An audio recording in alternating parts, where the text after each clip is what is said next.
A landlord is a property owner who allows another party, the tenant, to occupy or use his or her property in return for a payment. Each province has its own laws that govern the relationship between landlords and tenants. A contract between a landlord and a tenant for the rental of a property is called a lease. The landlord is also known as the lessor, and the tenant is the lessee.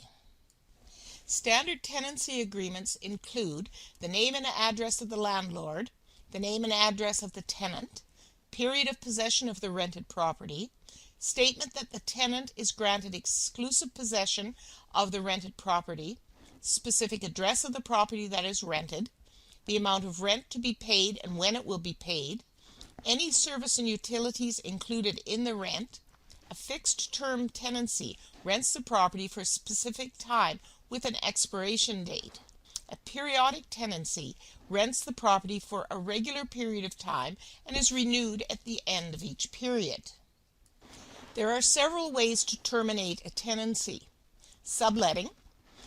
A tenant assigns the tenancy to a third party. The tenant maintains the right of the lease. Mutual agreement. The landlord and tenant agree to end the lease early. Surrendering the lease. A tenant expresses the desire to leave the property or surrender the lease. The tenant is still responsible for the remainder of the lease unless the landlord agrees to release him or her from it. Assignment. The tenant transfers the rights of the lease to a third party. Termination notice. Commonly referred to as eviction notices, a writ of possession allows a landlord to repossess a rental property and evict the tenants.